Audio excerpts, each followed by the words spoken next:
Well, howdy, roofers, and welcome to Roofer Growth Hacks, the podcast that's dedicated to highlighting those in the roofing industry, learning how they overcame growth challenges with creative growth hacks, and connect them with the others in the roofing industry. I'm your host, Chris Hunter, founder and chief marketing officer of roofingsites.com. I'm also the author of The Ultimate Guide to Digital Marketing for Roofers. Well, I got a little story for y'all. John Nieuwenburg is a seasoned business coach and founder of E12 Coaching, where he has empowered over 320 small business owners since 2004. With a background as president of BC Liquor Stores, John utilizes his 5 Steps of Freedom framework to help clients increase profits, reduce stress, and reclaim their personal lives. So be sure to listen up as John shares some awesome growth hacks. Well, John, thank you so much for joining us on the Roofer Growth Hacks podcast. I really have been looking forward to this and meeting you. Thank you so much. My pleasure. Thank you. I've been looking forward to this call as well. Awesome. Well, why don't we kick this off why don't you tell us a little bit about yourself, your entrepreneurial journey? Where did it start? Where are you now? Well, I'm a business coach. I started in 2004, so I've been doing this for 20 years. But the other answer, which is also true, is all of my life.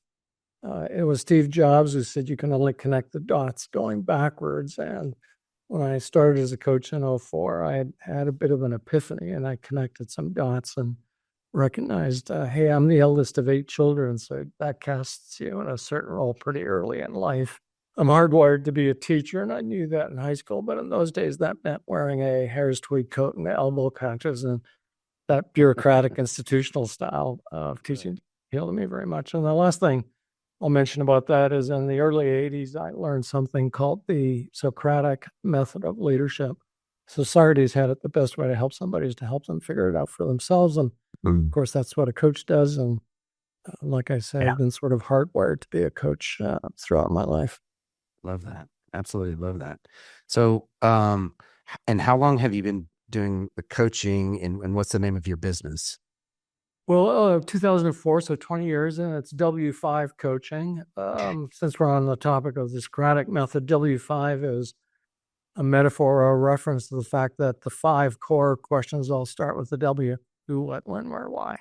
Oh, yeah. And that's the sort of story that, pulls that thread together. Love that. And who do you coach? Like who are your ideal, clients that you work with? Yeah. So they're of 2 kinds, 2 cohorts. So they're professional advisors, they're lawyers, accountants, health practitioners, coaches, realtors. Okay. We all provide professional advice in some form or another. The advice, of course, is different, but the problems, the challenges faced by those owners have very much in common. The other kind of clients I work with are people in the trades. So they're general contractors, roofers, electricians, plumbers. Again, they're skilled as a lawyer, very good in their trade, very good in their profession, not very good in their business. Awesome. So do you apply a framework to every business and help them, achieve their goals that way?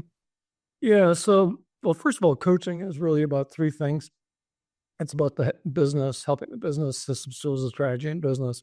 It's also about helping the owner, usually in skills, leadership, communication, delegation. And then the third part is accountability or performance, holding people accountable for the stuff they say you're going to do.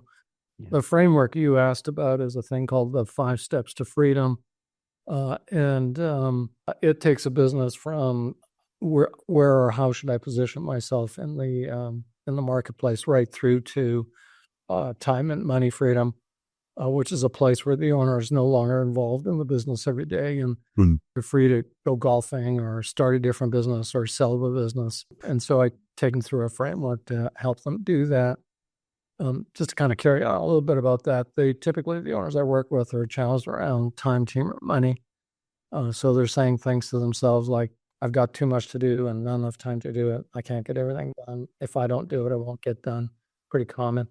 Mm-hmm. Team, nowadays, hiring good team members is hard. It's hard to find good people. It's hard to get the culture you want. Hard to get people to do the work at the quality level you want.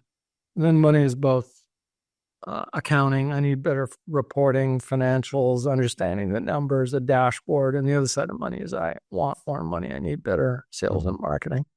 Yeah, absolutely. And without, obviously, I'm a marketer, so marketing, I think is one of the most important things out there. Well, it But you've is. got to have sales, right? Yeah. Well, both of those things are important. Yeah, so money's a big source of concern or pain for people. Both lots of the owners I work with don't really understand how to read a P&L, don't understand what it means or how it helps. And Yeah. the other side is many of them don't have a revenue plan and don't have a marketing plan. They're just kind of making Oh, it up every day and wondering why it's not working. right. Absolutely. And I talk to 4 to 5 roofers every single day, and none of them, not a single one, has a marketing plan. Yeah, they don't know how to think about that. In fact, the way that you probably do the same thing, but it really starts with having a revenue, a forecast of what you expect Mhm. sales to look like. And then in order to support that, there's got to be a marketing plan that, reverse engineers the number of leads, your conversion rate, average order value, all of that to then support the revenue goals that you're expecting to make. Sure. Absolutely. What's the biggest thing that you see with your clients when they first come to you that you solve right away? Like, I'm a big believer in the 80-20 rule, right? What's the 20% that produces the 80% for the people that you help? Yeah, let me tell you a little story about that. So when I first started as a coach, I had kind of a more academic idea of coaching, and so I'm working with a client, and we're working on his strategic plan. Mhm. And after 3, 4, 5 weeks, this guy wasn't very well engaged, and what's going on? How come we're not kind of laying out a map for the future? And he looked at me and said, "Well, I don't know why we're doing this. I can't make payroll tomorrow." Oh, Oh, you know oof, what? He's yeah, right. I'm a doofus. And so back to your question, when I start with a client, they're almost always what is what I call a burning bush. In this guy's case, it was, cash flow and yeah, making payroll. Often has to do with time. So they're working 70, 80 hours a week and they're scrambling around trying to figure out, why they feel like they're just constantly stressed and constantly have more to do than they have time to do it, or they have a hard time hiring people. They got lots and lots of work. yeah, So there's always a version. I've named a few of them. They're always related around time, team, money. There's always a burning bush, the immediate thing that causes, I need help. This is not working. I need help. Once we solve that burning bush, we then have a bit of breathing room and a bit of comfort and ability to say, okay, so what's the bigger picture here? What are we trying to do? How do we get you from where you are to a place where you've got a happy business that supports your life and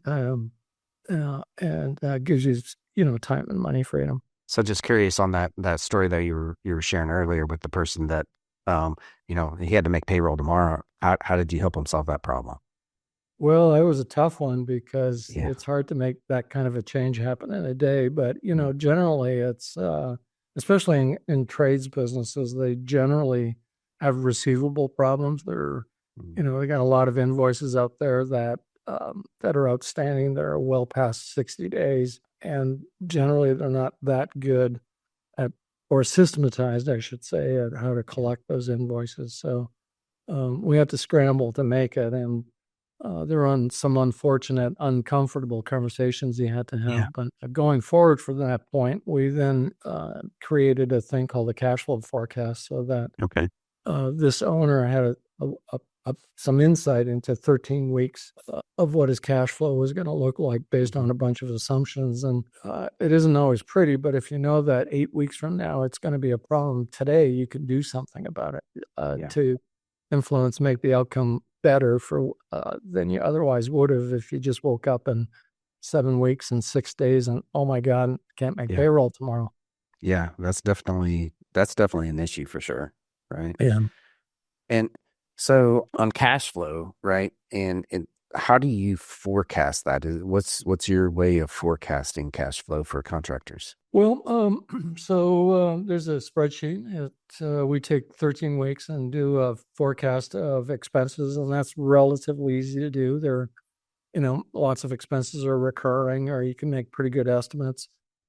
Income side's a little bit harder. If you have some history, if you have 2, 3, 4 years worth of history, you can, take a look at that similar period last year or the year before and have a rough idea.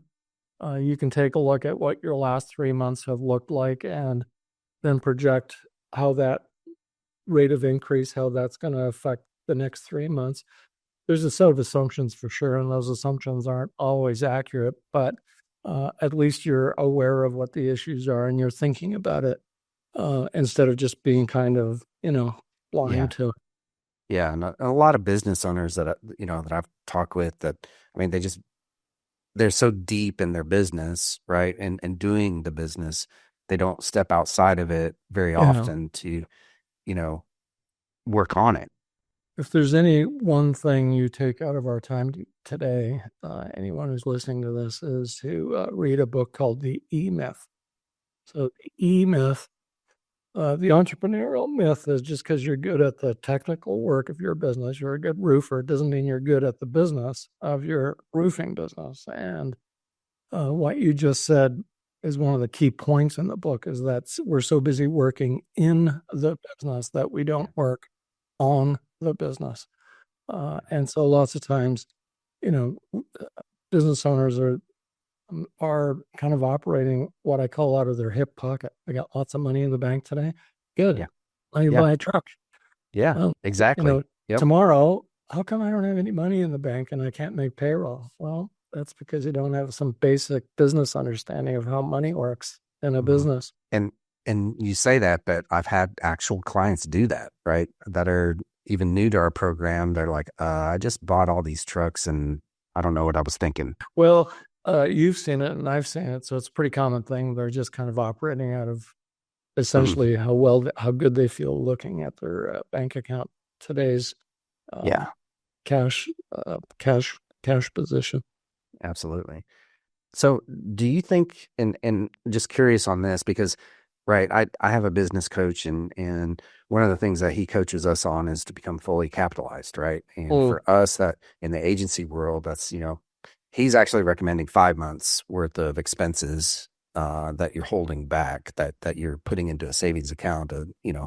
So what do you recommend for contractors and really thinking roofing contractors specifically? Where are they fully capitalized, and what does that mean? Right, they might not know what that means. 5 months in your case, 5 months of your burn rate. If you never collect another nickel, could you survive for 5 months and keep all your expenses current? Yeah.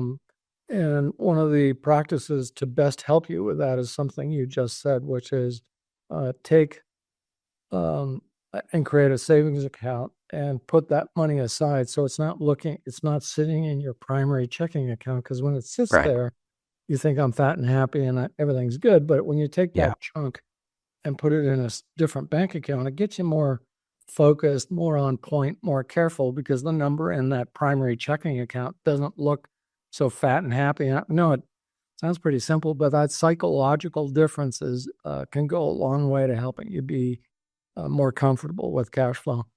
100%. So what advice would you give to like brand new roofing companies? Because we have a lot of people that listen to this that are brand spanking new to the roofing industry. And we've seen a huge influx of new roofers into the industry since 2020, since COVID lockdown, right? Sure. Specifically. What would you say to those new owners, just starting out on their journey? Many of them started out because they had a truck and, a hammer, so to speak, and now they've got 2 trucks. And so lots of times they think of themselves as a roofing business that happens to do selling and marketing. Yeah. And what I often try to have them understand is, no, you're a marketing and sales business that happens to do roofing. And that's a complete switch of focus and how you apply your time. And so they often are so focused on delivering the service that they aren't taking enough time to think about, how do I acquire more customers? Love that. Absolutely love that. Yeah. Marketing and sales comes first, right? Yeah. The other thing that happens in the mind's eye is I sometimes use the metaphor of working a business as a high wire act, and I'm mimicking holding a balance bar. And on one side, you do a bunch of work to get customers, and on the other side, you do a bunch of works to deliver in this case, to put roofs on. And those 2 things are never perfectly in balance. And what happens is lots of times we start to turn off sales because, oh no, I don't have enough capacity. And then we get ourselves to a place where, oh gosh, I don't have enough incoming business. And we kind of throttle down what we're capable of doing. Yeah.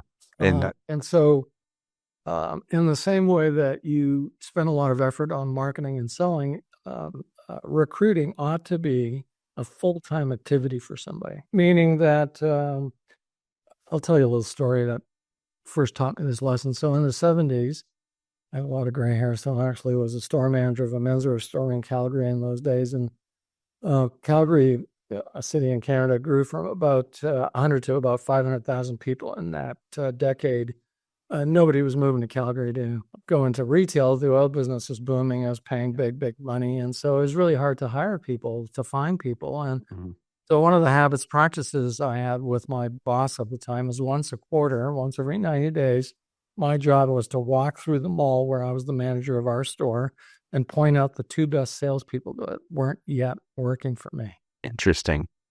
And so, Mr. Roofer or Ms. Business Owner, who are the 3, 4, 5 people that you have some kind of relationship, you've bumped into them at the supply store, at the Home Depot, at as you're going about your business, who are the 3, 5, 6 people that you've got some level of conversation that you could turn that into, hey, how you doing? How's it going for you at the moment?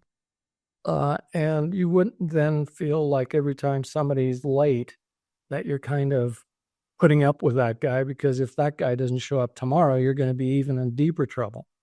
And so why not have a bench, a sporting term, a crew that you have some form of relationship. And what happens then is you have leverage as an owner, because right now that guy shows up late or doesn't show up 2 days in a row. And on the third day, you're like, gulp, I gotta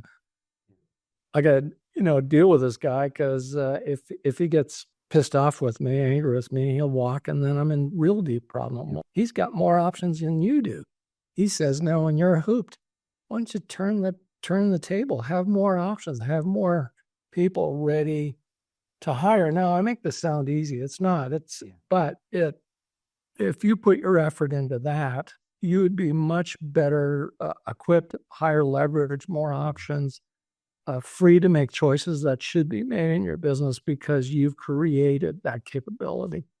Love that. Absolutely love that. And that's not the first time that I've ever heard that is to always be building your bench. And I love that analogy, because as a coach myself, right, for softball and little league for the past 15 years, I am always looking on and now in softball with my daughter, who's that next girl that we want to recruit to our team.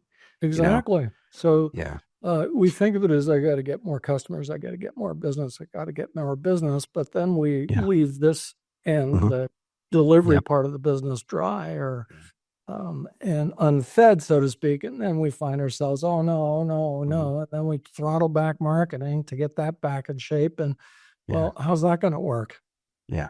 We turn off absolutely. marketing. I think it was Henry Ford who said, if you stop marketing, it's a little like stopping your watch to save time. Yeah, I've heard that too. Yeah, I agree about that. All right. So these new businesses, right? Let's go kind of back to that. And one of the things that I commonly see is that they've got to give up something, right? What do you recommend? What role do they give up first, and what role do they hang on to until the very end? There's an organized way to do that. But the first thing you want to give up is anything that, I'm going to use a term here, but anything that causes you to say, oh shit, to yourself. And what does that mean? Well, probably things like invoices and payroll. And I'd say even your inbox. Don't be the first person that looks at your mail. So get yourself a virtual assistant, someone who acts to organize your work. And the only work you should be seeing is work that only you can do. Lots of times your virtual assistant can handle the routine emails, handle the routine invoicing, routine calls, texts, etc. Next, you want someone who becomes your operations or your delivery manager, your on-site supervisor. The next thing then is you want to outsource your marketing. And I really do mean outsource. not just because I'm talking to you, Chris, but because if you're investing a big amount of money in marketing, get someone who's smarter about marketing than you are.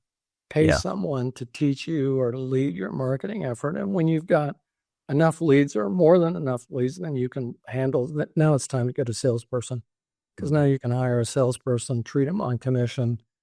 They're going to make a handsome living, and then you're left to be the leader. You just drive the bus or lead the bus, not drive the bus. Yeah. You're the guy driving the show. Yeah, absolutely. And I love that. Inbox first, huh? That's hard. Yeah, it is. It takes a bit of trust. But here's the thing. Focus isn't what you say yes to. It's what you say no to. Mm. And many people think that they're good at multitasking, but it's a lie. Your brain, our brain, has a single processor. Unlike your computer, which could have 16 processors, 16 things happening at the same time. And so if you're, working on a invoice or working on a estimate, and your phone or inbox goes ring, ping, and ding, every single time you get distracted, your productivity goes down. Absolutely. Now, if we had time, I'd give you a little exercise to demonstrate this, but I can prove to you that focusing on a single thing at a time until that one thing is done is going to get you more done over the course of a week than you do running around with it like a chicken without a head. A story I like to tell is one of the wealthiest guys in the province where I live is a guy named Jimmy Pattison. He's today worth $9-point-something billion. For 60 years, he had a personal assistant. Her name was Maureen Chant. Do you know what she was paid? No. $1 million per year. Wow. Now, my point here is if you're working for a billionaire, you can create $1 million worth of value for that billionaire. Well, that concept, that principle is also true for you, Ms. or Mr. Business Owner. Get someone who handles the routine, ordinary organizing of work so that they triage or filter and do most of the routine stuff for you. And there's always going to be 10, 15% of any, if you're getting 50 emails, there's probably like 6, 7 of them that you and only you can deal with. But if you're sorting through 43 looking for the 6 or 7, you're wasting a ton of your energy on things that others can do. Interesting. Yeah. And that's one thing, honestly, myself, I've resisted from, my sales coach says, or my business coach says the same thing, but I just really resisted that because I don't know why. And that's just, so I'm going to have to think about that pretty hard on how I can get out of my own inbox and out of scheduling my own schedule. Let me tell you a story about that. So the first time I had a personal assistant was in the 90s. Cindy is her name. And what I came to understand is she held me more accountable than my boss did. There's a reverse accountability that happens. So the story is then I get into this role. I'm president of a really big company. I have 10, 12 something direct reports. And I asked Cindy to set up 90-day reviews with, this group of direct reports. And so 90 days go by, and now it's the week where I've scheduled all these meetings, and I'm like, oh my God, this is going to be awful this week doing all of these things. So I get out of my chair and I'm walking over to Cindy. I'm going to tell her to cancel them. I get halfway to the door. I realize I can't do that. If I cancel them, my name is mud as far as she's concerned. Not only that, but all of my direct reports and all of their personal assistants are going to recognize my name, my decision, my action, my authority means nothing. And so when you work with a personal assistant and you say, this is how I want to allocate my time and I'll take care of this and you do that, expressing it out loud forces you to become accountable to somebody. Now, they're going to do the work and the way and the code and the rules and the cadence that you set out. But what I found is when you express that out loud to a third party, that party then becomes your accountability partner. And that's one of the things that we resist. Interesting. The thing we resist is we feel like our inbox is very private, and so we don't like to share it. And there's some things you can do to help with that. But I'm going to say your personal assistant is going to be, I'm going to use a kind of a crude term, but like your work wife. They will have very intimate knowledge of everything going on in your business. I'm sure Maureen knew all of the details of Jimmy's life, but $1 million worth of value. Wow. And that's just crazy to even think about, right? But I think that's great. That by itself right here. If you're not listening to anything in this entire episode, y'all take that away, Well, right? let me put it differently. If you're, let's say, taking out $120,000 in your business, and that's 2,000 hours as a standard work year, and so your time's worth $60 an hour. Mhm. Why are you doing work that someone will do better than you, Yeah. more happily than you, and they'll do it for 10 or $15 an hour? Yeah. You can find freelancers, virtual assistants everywhere. Colombia, Venezuela, they're delighted to get $10 an hour. They're university calibrated, university trained folks. And what is that for you to do? Go make more money. Yeah. Because you're not hung up doing crap that you don't like doing. Yeah. Love that. All right. Well, so far, John, this has been really, really awesome. Love all of this, but we're going to pause here for just a second and we're going to head into our lightning round here real soon, but we're going to pause here for a message from our sponsor. Sure. RoofingSites.com. Since 2018, RoofingSites.com has helped roofers double their sales by getting their marketing right using the 4R roofing marketing system. If you're a roofing company owner wanting to grow your business, be sure to go to RoofingSites.com and sign up for a roofing marketing strategy session with me. All right, we are back for our lightning round. We have one rule only for the lightning round. All right, you have 1 minute or less to answer each one of these questions. You ready? Awesome. How many are there? There are 4 questions. They're real easy. Okay, good. Okay. Thanks. So, first one, what is your favorite personal hack? This can be a book. This could be a podcast. Anything goes because we're Roofer Growth Hacks here. You have to have a default diary. So a default diary is the idea that you answer 4 questions before the week starts. Number 1, what are the most important results I need to get? What activity produces that result? How much of that activity? And then how do I allocate my time so it matches those priorities? And you do that in advance. So instead of playing whack-a-mole every day and just whacking the next thing, you actually do an inventory of everything that needs to be done and then match your priorities to how you actually spend your time. Wow, I absolutely love that. That's cool. All right, number 2, what is your favorite business hack? This could be a book, podcast. Again, anything goes here because we're Roofer Growth Hacks. E-Myth, read the E-Myth. E-Myth, yep. So Sarah loved baking cherry pie. She loved it so much she opened a bakery, and then she discovered, oh my gosh, I'm good at baking, but not good at running a bakery. Or to just kind of add on to, how do they get those French fries to taste so good in your town or mine? The fries are made by a 16-year-old, and the parents of the 16-year-old can't get him or her to clean their bedroom. How do they do that? They have great systems. So systems run your business. People run the systems. You lead your people. That's the answer to most of the stress you're experiencing. If people run your business, the business rises and falls on the quality of the people. If systems run your business, you can make those fries time and again. Yeah, love that. All right, third question. What is the best advice that you have ever been given and bonus points for how you actually applied it? When I first started, I'm going to go back to the first thing. So when I first started with the default diary, I hated it. And because it felt to me like I was a robot. I was just, robotically going through my calendar. But what I came to realize is it was just the opposite. It's liberating. It frees you of stress. It frees you of anxiety. I know everything I need to do has got a time allocated to get it done. So I'm now free to focus all of my energy.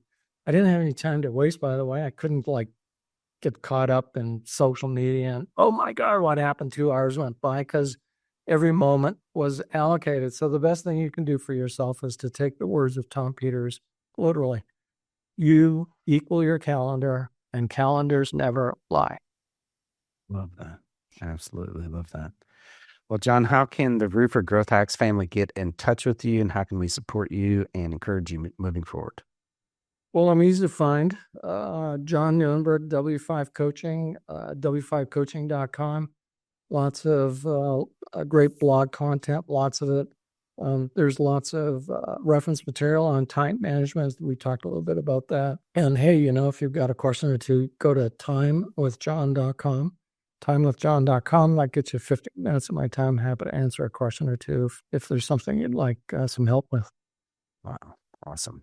And y'all heard it right there. Make sure that you go out and connect with John and thank you so much for coming on. That I have a whole page of notes here, right? Of Pleasure. all the stuff that it was great. Thank you so much. My pleasure. Happy to be part of the show. Thanks for having me. Well, how about that, roofers? Was that amazing or what? I know that I took down a lot of notes here. I have a lot of stars over a lot of things, but what I took the most away from this episode, I've got to say, and it's something that I've been putting off and off and off, is getting, I think he called it an executive partner, right? This is an assistant that's going to help you to, or help me specifically to get out of my inbox, right? That's one of the lowest value driven things that I do as a founder of my companies. And so I need to get out of, being in my inbox as much as I am. And I am sorry to say that I am in my inbox way too much. Okay. So that's a low level item that I could easily get off of my plate, and that would free me up to work on, bigger things, right? That will help my company move forward. And I highly recommend that you do the same thing. The other things that I really started here was the burning bush, right? What's on fire right now in your business? And if you think about this, this is probably one of the biggest things that we as business owners, as entrepreneurs, can really even think about. What's our biggest need right now? And a lot of coaches that I've talked with, I've talked about this principle, but and even Mike Michalowicz, wrote a book on this exact principle here, right? And so I think that what is our biggest constraint that is holding us back right now? What is on fire right now? What's our burning bush? So I love that idea, and I love kind of periodically sitting aside and thinking about that either on a monthly or quarterly basis, and saying, okay, well, what do we need to fix right now in our business? Okay. And then I think that the very last thing that I want to even talk about here is recruiting. He talked about how we should be recruiting and building our bench. I've heard that before. If you've listened to the Roofer Growth Hacks podcast for a while, you've probably heard me talk to several people that talk about you've got to be building that bench at all times. Okay. But I loved his idea, right? Is more grassroots types thing versus doing it virtually. Go and find those 3 to 6 people that are not working for you yet, but should be working for you. Okay. I love that idea. And he said to do that once per quarter, right? And to always be building that bench. So I loved that. And I think that I'm going to definitely be taking that away from this episode. Well, that's going to do it for another episode of Roofer Growth Hacks. I hope you enjoyed this episode and that you connect with John online, on LinkedIn, on Instagram, wherever that he is, go and find him. I also hope that you connect with me while you're out there on LinkedIn and Instagram and Facebook. And man, we're just about everywhere. So go and find us. Even if you're watching this on YouTube, please give this a big gig'em, right? That's what we call it in Aggieland, a big thumbs up for us. And make sure that you leave a comment about what you took away from this episode. I want to give a huge shout out to our sponsor, roofingsites.com. Since 2018, roofingsites.com has helped roofers double their sales by getting their marketing right using the 4R roofing marketing system. If you're a roofing company owner wanting to grow your business, be sure to go to roofingsites.com and sign up with a marketing strategy session with me. Also, this past year, I published my book, The Ultimate Guide to Digital Marketing for Roofers. If you're a roofing company owner and you don't have this in your hands, I will send you a free digital copy. Just go to go.roofingsites.com and I'll send you a free copy of that book. Well, roofers, join me next time when we connect with another great roofing entrepreneur and learn how they hack their growth. Until then, I'm Chris Hunter. Thanks and gig 'em.